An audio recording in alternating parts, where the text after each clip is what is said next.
Well, I have a good friend who has some serious challenging health problems and yet achieves so much every day. And during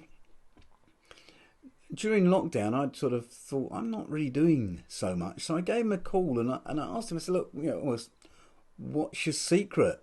How are you managing this? And he said, oh, it's straightforward, you see. I focus on what I can do, and I do not focus on what I can't do. And he went on to tell me that, you see, if you focus on what you can't do, you just start to get depressed. And that just is not, it just pulls you down lower. So that's what he does. And he said to me some really interesting things. He mentioned how that it's like you can go on social media, on Facebook, and you can read some stories that just aren't good and just pull you down. But really, what you should do is, once you find a good story that's uplifting, you should read it. And I go a step further and say, and even post it for others. You see, if you don't do that, Facebook and other social medias have these algorithms that will send you similar stuff. So once you start to look at discouraging stuff or divisive stuff, political stuff, whatever it is, it'll start sending you more. So you can reverse that through your choice and just doing that. So I want to talk about doing good and doing what you can. And you see, a long while ago in the kingdom of Israel, there was a very bad and weak king called Ahab. And he married a very strong-willed and wicked woman called Jezebel. And so the country goes into ruin. There's financially everything's wrecked. There's a famine in the land, and loads of bad things are happening. And Jezebel decides to start killing all of God's prophets.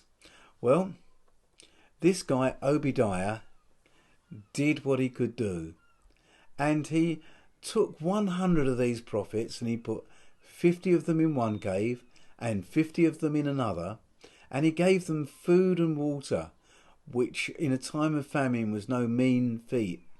You see, he did what he could. And it depends who we are, and our skill set determines what we actually can do, but we can all do good.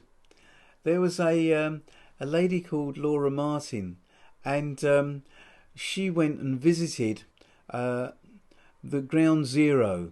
You see, at 9/11, America was shocked because they'd always thought they were far away from terrorism, and suddenly terrorism came to their main towns, and it sort of shattered their self-belief. They were a bit shaken, or a lot shaken, and so she did what she could, and she wrote a song, and that song's called Voice of Hope, and it lifted the spirits, and it focused the people not on the terrorism but on God.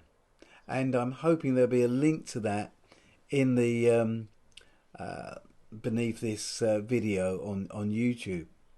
So Captain Tom did what he could. Obadiah did what he could. Lara Martin did what he could.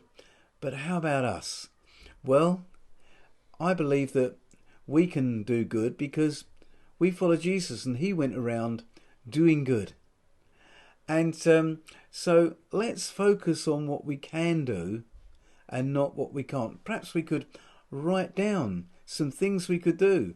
My daughter-in-law is really great at lists, and she's got a list for loads of different things. But even if you're not a list person, it might be a good idea to write a few things down, some things that you can do at this time.